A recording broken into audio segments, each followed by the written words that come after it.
तो आइए हमारे साथ बने रहिए जानने के लिए the logic of brilliant student. Do you know? और नहीं जानते हैं तो हमारी वीडियो के साथ आप कंटिन्यूशन रखिए। पहले वीडियो में मैंने बताया है कि कैसे ब्रिलियंट स्टूडेंट जो है वो आउट ऑफ मार्क्स या अच्छे मार्क्स एग्जाम में कैसे निकालते हैं अपने टाइम को एग्जाम में मैनेज करके।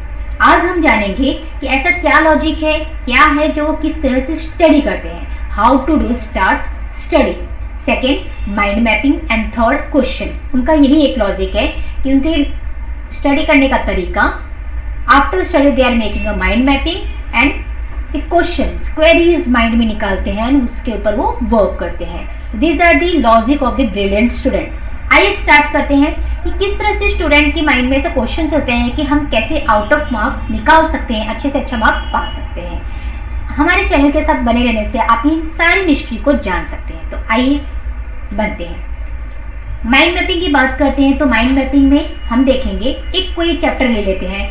चैप्टर नंबर 10 11th क्लास से हम लेते हैं states of matter. States of matter में अगर हम माइंड मैपिंग करने जाएंगे तो हम उनके स्टेट्स के बारे में पहले पढ़ेंगे। Solid, liquid, gas, right. Solid, liquid, gas, ये तीनों के बारे में हम स्टेट जानेंगे। एंड आफ्टर दिस इसमें कुछ लॉज दिए हैं जैसे कि Avogadro's law, Boyle's law, Charles law, Gay Lussac's law. ये लॉज जो है कुछ कंडीशंस पे डिपेंड करते हैं कि वहां पे वो कंडीशंस में से कुछ कंडीशंस कांस्टेंट है और इसकी वजह से क्या किस पे डिपेंड करता है। तो आइए वन बाय वन हम जाने। ये जानने से पहले हम थोड़ी सी आपको ये आइडिया देंगे कि मार्क्स निकालते कैसे हैं। फॉर एग्जाम्पल मैंने 4 मार्क्स का एक क्वेश्चन लिया, state and explain states of matter. ये 4 मार्क्स से क्वेश्चन है तो इसे कैसे लिखा जाएगा। Firstly we have to define the matter. States of matter are generally describe on the basis of quality. इसकी क्वालिटी पर जनरली बताया जाता है। दैट कैन सीन, हम देख सकते हैं, और फील्ड, महसूस कर सकते हैं। जैसे कि आपने मोबाइल फोन हो गया, बुक्स हो गए, डस्टर्स हो गए, चेयर हो गया, ये सारे सॉलिड होते हैं। लिक्विड वाटर, ड्रिंक या मिल्क हो गया, ऑयल्स हो गए, ये लिक्विड में आते हैं, लिक्विड स्टेजेस। और गैसेस स्टेज में तो हम बहुत ही जानते हैं, oxygen gas, carbon dioxide gas, LPG gas, this are the example of the gases. Now ये तो हमें क्या करेंगे, 1 मार्क्स दे सकते हैं। ये 4 मार्क्स से में से 1 मार्क्स हमने निकाल लिया। 1 मार्क्स आता है कि स्टेट्स को आप स्टेट करना है, एक्सप्लेन करना है, राइट। तो सॉलिड को कैसे एक्सप्लेन करेंगे, मैटर दैट फील्स हार्ड। कैसे होते फील करने को, हार्ड होते हैं। Maintain a fix shape, shape को क्या करते हैं, मेंटेन कर, वो सॉलिड होता है। एग्जांपल के तौर पे यहाँ पे हमने क्या लिख लिया, बुक्स, राइट। सेकंड हम यहाँ पे डिफाइन करें, मैटर दैट फील्स वेट, गीला फील होता है, and maintain its volume, volume को मेंटेन करता है, बट शेप नॉट डिपेंड, ठीक है। शेप जो है वो कंटेनर पे डिपेंड करता है, right, but not its shape, shape उसका फिक्स नहीं होता। एग्जाम्पल के तौर पे हमने यहाँ पे ले लिया मिल्क, राइट, ऑयल, वाटर। यहाँ पे भी हमने 1 मार्क्स निकल लिया, कैसे, डिफाइन करके एन एग्जाम्पल देके, राइट। 1 मार्क्स हमने यहाँ पे गेट किया, 1 मार्क्स। लास्ट स्टेट है वो है gases. Matter that can change both, दोनों ही चीज चेंज करते हैं, शेप एंड वॉल्यूम। एग्जाम्पल पे हमने बेस्ट एग्जाम्पल ले लेते हैं घर जो गैस सिलेंडर होते हैं, एलपीजी गैस, राइट। तो इस तरह से हम 4 मार्क्स गेन कर सकते हैं। बहुत ही इजी तरीका है, बस हमें ये समझ में आना चाहिए कि कहाँ कहाँ पे किस तरह से मार्क्स मिलते हैं। हाफ मार्क्स आपके डेफिनेशन पे, हाफ मार्क्स आपके एग्जाम्पल पे। ऐसे आपने 4 स्टेट दे दिया, डेफिनेटली आप 4 मार्क्स गेन कर सकते हैं। आइए हम आगे बढ़ते हैं। अब हम यहाँ पे देखेंगे कि सॉलिड, लिक्विड, गैस स्टेट के ऊपर तो हमने बात कर लिया। अब आते हैं हमारे लॉज के ऊपर। तो इसमें हम कुछ नोट्स आपको देंगे कि किस तरह से आपको रेडी करना है। ये लॉज जो है वो बॉयल्स लॉ है, चार्ल्स लॉ है या एवोगाड्रोस लॉ है। ये सारे के सारे लॉ जो हैं वो गैसेस के आइडियल बिहेवियर, आइडियल इक्वेशन पे बने हुए हैं। तो हम यहाँ पे देखेंगे ideal gas equation, ideal gas equation.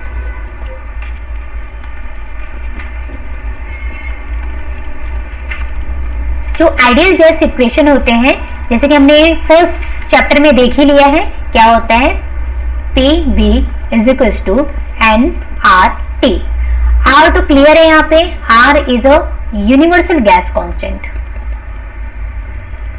Universal gas constant, right. अभी R तो कांस्टेंट हो गया। अभी बच्चे का पार्ट क्या रह गए, pressure, volume, temperature and number of mole. तो जैसा कि हम यहाँ पे 3 लॉज देख रहे हैं, बॉयल्स लॉ हो गया, कितने लोग से बॉयल्स लॉ बोलते हैं, बॉय का नहीं लॉ है, ये लड़कों का लॉ नहीं है, ये बॉयल्स लॉ है, ठीक है, माइंड में क्लियर रखना। बॉयल्स लॉ में क्या होता है कि जो टेम्परेचर होता है वो कांस्टेंट होता है और जो नंबर ऑफ मोल होते हैं वो भी क्या होता है, कांस्टेंट होते हैं। अभी नंबर ऑफ मोल किसके होते हैं, गैस के होते हैं, ऑब्वियसली आइडियल गैस के ऊपर बनी हुई इक्वेशन है तो गैस के कांस्टेंट रहेंगे। अब यहाँ पे देख लो, नंबर ऑफ मोल कांस्टेंट हो गया, टेम्परेचर कांस्टेंट हो गया और जो आर है यूनिवर्सल गैस कांस्टेंट है, राइट। अभी बचे क्या, only P V is equal to, सारे कांस्टेंट है तो 1 हो गया, सो P यानी pressure is equal to 1 upon V।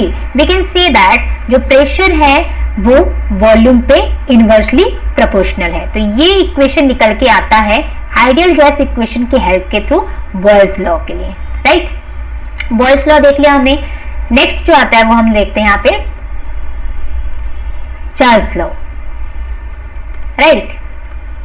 Charles law में अगर हम यहाँ पे देखें तो नंबर ऑफ मोल जो होते हैं गैस के वो कांस्टेंट होते हैं। आर तो ऑलरेडी कांस्टेंट है, गैस कांस्टेंट हो गया, right. Pressure is also constant here, right. यहाँ पे प्रेशर को क्या बताया है, कांस्टेंट बताया, प्रेशर इज कांस्टेंट। अब बचा क्या, प्रेशर कांस्टेंट हो गया, वॉल्यूम बचा हुआ है and temperature is also remaining. So सब अभी सारे कांस्टेंट हो गए, तो प्रेशर कांस्टेंट है, now the number of mole is constant, R is universal constant, so V is equal to T। और कह सकते हैं volume is directly proportional to the temperature. इस तरह से निकल के आता है हमारा चार्ल्स लॉ इक्वेशन। अब आते हैं हम एवोगाड्रोस लॉ में। एवोगाड्रोस लॉ, एवोगाड्रोस लॉ में क्या होता है, जो हमारा टेम्परेचर होता है वो तो कांस्टेंट है ही, राइट। प्रेशर भी यहाँ पे क्या होता है, कांस्टेंट होता है, ये दोनों ही कांस्टेंट होते हैं। नंबर ऑफ मोल यहाँ पे कांस्टेंट नहीं होता, राइट। तो नंबर ऑफ मोल कांस्टेंट नहीं है, R is already constant, temperature also constant and pressure is also constant. So we can see the volume of the gas is equal to the number of mole, so that's why we can say the volume is directly proportional to the number of the mole of gas. इस तरह से ये तीनों equation निकल के आता है हमारे आइडियल गैस इक्वेशन से। तो ये हमने देखा कि सिंगली गैस के लिए हम इस तरह से इक्वेशन निकालते हैं। जब गैसेस कंबाइंड फॉर्म में होगा तो क्या होगा, combined gas equation, right. Combined gas equation होती है, हमने सिंगल प्रेशर टेम्परेचर देखा सिंगल गैस के लिए। अगर हमने 2 गैसेस लिए तो PV और कह सकते हैं P1 V1 is equal to P2 V2। Number of mole constant है, so P1 V1 upon T1 is equal to P2 V2 upon T2। ये इक्वेशन निकल के आता है हमारा कंबाइंड गैस इक्वेशन के लिए। बहुत ही इजी था अगर देखा जाए तो इस चैप्टर के लिए, बस इतने ही पार्ट इंपॉर्टेंट है थ्योरी के लिए। और जो आपका कैलकुलेटिव पार्ट आता है वो तो मैंने वीडियो में ले ही लिया है, जब आपको मैंने लॉग बताया था कि लॉग का कैसे केमिस्ट्री के सम्स को सॉल्व करने के लिए या फिजिक्स के केमिस्ट्री सम को सॉल्व करने के लिए होता है। तो ये पार्ट हमने यहाँ पे कंप्लीट किया। आई होप कि आपको ये समझ में आया कि आइडियल गैस से ये कैसे निकल के आते हैं तीनों इक्वेशन, तीनों लॉज के लिए। अब हम चलते हैं आगे की ओर। कुछ नोट्स यहाँ पे देख लेते हैं कि कुछ माइंड में ऐसा क्वेश्चन बना रह जाता है, कैसे कि जो बच्चे के माइंड में ये कौन रहता है कि कांस्टेंट किसमें क्या है, कैसे उसको याद रखे। सिंपल सी है, उसके लॉज के साथ बस एक कांस्टेंट वर्ड याद रखो, temperature constant in Boyle's law, right. अभी टेम्परेचर कांस्टेंट है, टेम्परेचर कांस्टेंट हो गया, नंबर ऑफ मोल कांस्टेंट हो गया, R is gas constant, so easily we can say pressure is inversely proportional to 1 upon V, right. Next आ जाता है हमारा pressure constant in Charles law. अभी प्रेशर कांस्टेंट है, already number of mole constant है, so V is directly proportional to temperature. Next आता है हमारा गेल-ल्यूसिक लॉ, बहुत ही इंटरेस्टिंग लॉ में मैंने बताया था टेम्परेचर एंड प्रेशर दोनों ही कांस्टेंट होता है। अब दोनों ही कांस्टेंट है तो जो वॉल्यूम है वो डायरेक्टली प्रोपोर्शनल होता है number of the mole of the gas. अब क्या होता है कि what story do you want to tell, अभी आप बताना क्या चाहते हो, पूरी आपने हिस्ट्री तो कंप्लीट कर दी, आपके कहने का मतलब क्या है। मतलब बहुत सिंपल सा है, सिंपल ये है कि हमने आइडियल गैस इक्वेशन को माइंड में रखा, राइट। इक्वेशन क्या है? आइडियल गैस इक्वेशन है, वो होता है PV is equals to nRT। तो as per the Boyle's law अगर हमें क्या देता है कि टेम्परेचर कांस्टेंट है, ये भी हमारा कांस्टेंट है, ये भी कांस्टेंट है, तो as per the Boyle's law सारे कांस्टेंट टर्म आ गए, so P is equal to 1/V। यही हम कहना चाहते हैं। चार्ल्स लॉ क्या कहता है? चार्ल्स लॉ कहता है यहाँ पे कि हमारा जो प्रेशर है वो कांस्टेंट है। अगर प्रेशर कांस्टेंट है तो डायरेक्टली हमारा निकल के आता है volume is directly proportional to temperature. Similarly here Avogadro's law, हमारी स्टोरी में एवोगाड्रस भी है, ठीक है। तो एवोगाड्रस लॉ कहता है कि भैया यहाँ पे तो टेम्परेचर एंड प्रेशर दोनों ही कांस्टेंट है। अब दोनों ही कांस्टेंट है तो वॉल्यूम कहां जाएगा, किसके ऊपर डिपेंड करेगा? Number of the mole of gas. Simple सी स्टोरी निकल के आता है कि हम क्या कहना चाहते हैं। हम यही कहना चाहते हैं कि जितने भी लॉज यहाँ पे निकल के आए हैं सबके सब आइडियल गैस इक्वेशन पे डिपेंड करते हैं। आई होप कि मैंने इसे रिपीट किया है तो आपको अब समझ में आ गया होगा कि तीनों ही इक्वेशंस जो है वो आइडियल गैस इक्वेशन से निकल। डाल्टन्स थ्योरी पे आते हैं। डाल्टन्स ने अपना थ्योरी जो है वो 1804 में दिया है, 18th सेंचुरी 4 में निकाला था। क्या इक्वेशन था इसका? All matter is combined to extremely small particle called atom. बहुत ही स्मॉल पार्टिकल होते हैं, ठीक है, उसे एटम कहते हैं। फिर इसने बताया atoms of a given element, जो भी एलिमेंट दिया है उसका जो एटम होता है आइडेंटिकल इन साइज, उनका साइज सेम होता है, मास सेम होता है and other properties are same. Atoms of different elements differ in size, mass and other property. अभी सेम है एलिमेंट तो सेम रहेगा सब कुछ। अगर डिफरेंट डिफरेंट एलिमेंट है तो डेफिनेटली उसका साइज अलग रहेगा, मास अलग रहेगा एंड प्रॉपर्टीज भी अलग रहेगा। एटम्स कैन नॉट बी सब डिवाइडेड, क्रिएटेड और डिस्ट्रॉय। ऑब्वियसली सेम चीज है, एक ही चीज से बना हुआ है, ना वो टूटेगा, ना वो नया निकल के बन के आएगा और ना ही उसे खत्म किया जा सकता है। तो ये सिंपल सा थ्योरी जो है डाल्टन्स लॉ के थ्रू मिला है। ये एग्जाम में 2 मार्क्स के लिए पूछता है। तो 2 मार्क्स के लिए आप ये half marks 1 marks, half marks 1 marks and again half marks, तो ऐसे करके आपको टोटल ये 2 मार्क्स के लिए पूछता है, राइट। फिर आता है हमारा बॉयल्स लॉ। अब तो हमने देख लिया बॉयल्स में इक्वेशन क्या बन के आता है। अगर पूछा 2 मार्क्स के लिए then you have to write this theory and equation of the Boyle's law. Boyle's law क्या कहता है? Boyle's law is a gas law which states that the pressure exerted by a gas, pressure कहां से आता है? जो gas exert करता है उसके कंटेनर पे, right, is inversely proportional to the volume। जो आपका निकल कर आया था इक्वेशन, उसी को यहाँ पे थ्योरी के फॉर्म में लिखा है कि P is equal to 1/V। That's it, 2 marks निकल गया। आप 1 मार्क्स आपने यहाँ से ले लिया, 1 मार्क्स आपने यहाँ से ले लिया। तो ऐसे इस तरह से आप मार्क्स निकाल सकते हो, आपको बस तरीका पता होना चाहिए। नेक्स्ट यहाँ पे निकल के आता है कि इन सच अ केस, जब हम यहाँ पे इक्वेशंस को निकालने बैठते हैं और बताते हैं कि आइडियल गैस इक्वेशन क्या बताता है। In such a case all gases obey an equation of state known as a ideal gas equation और द लॉ। क्या होता है? PV is equal to nRT। n जो होता है वो नंबर ऑफ मोल होता है गैसेस के, r जो होता है वो यूनिवर्सली गैस कांस्टेंट होता है, याद रखना उस 8.314 लाइक दिस। यूनिट हमेशा बच्चे रॉन्ग करते हैं, यूनिट याद रखना जूल्स पर केल्विन पर मोल, right.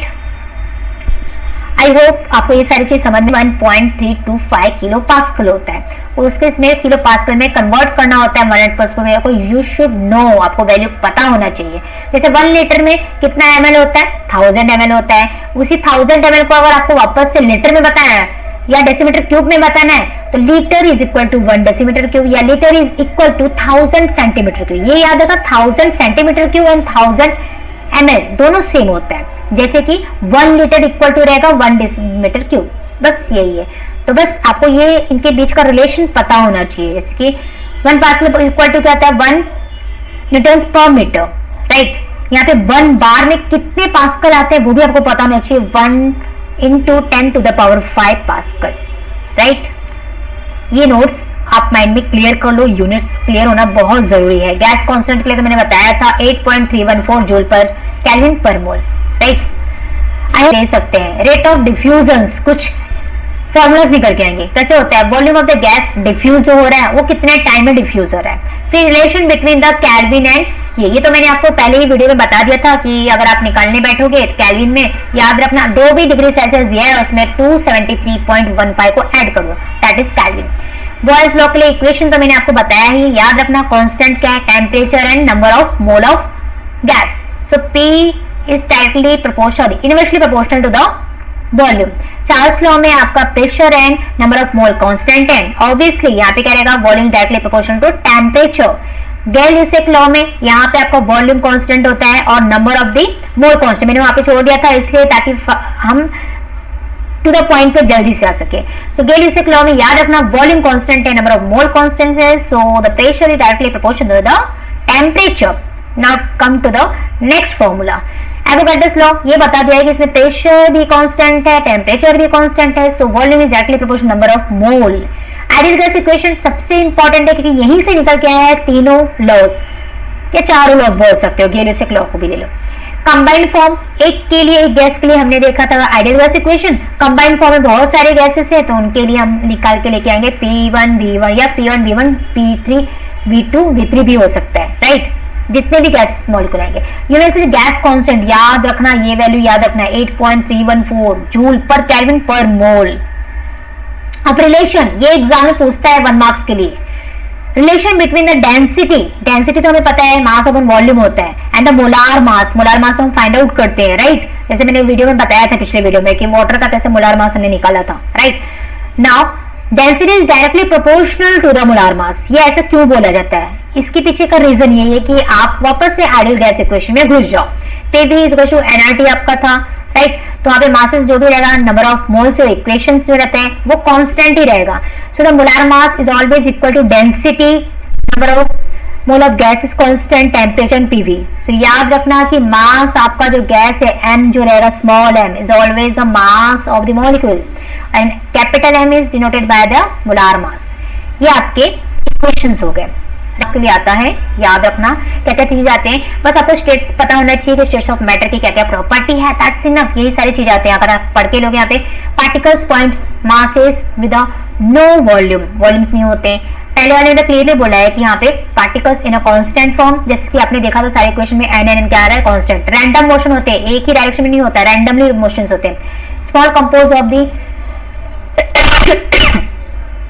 Small compare to the space size जो रहेगा वो ऐसा दिखता है, साइज ना आइडियल गैस इक्वेशंस के फॉर्म में रहेगा। नो मॉलिक्यूलर फोर्स होता है, राइट। अब इंटरमॉलिक्यूलर फोर्स भी होते हैं, इसके पीछे लंडन फोर्स हो गया आपका, जो आपका आयनिक बॉन्ड इक्वेशंस हो गया, हाइड्रोजन बॉन्ड्स हो गए, वो सब भी आपको देखना है, वो नेक्स्ट वीडियो हम ले लेंगे, पूरा कवर अप कर लेंगे। यहाँ पे थोड़ा फास्ट देखते हैं क्या क्या पोस्टुलेट है, you have to clear it. Colliding क्या होता है, जब एक यूनिफॉर्मली एक सर्कल मोशन में जाता है तो आपस में कोलाइड हो जाता है, या कंटेनर से वो कोलाइड होता है, ये यहाँ पे आपको बताया गया है। Time is take to collide is negligible, बहुत ही कम टाइम में ये कोलाइड हो जाता है compare with the time between collision. The kinetic energy of a gas is measure of its kelvin temperature, always degree आप सेल्सियस में दिया है या फ़ारेनहाइट में दिया, आप उसको कन्वर्ट करके लोगे केल्विन में, केल्विन में ही आपको सारे प्रॉब्लम्स को सॉल्व करने होते हैं टेम्परेचर के लिए। थैंक्स फॉर वॉचिंग एंड हाँ please like share and subscribe.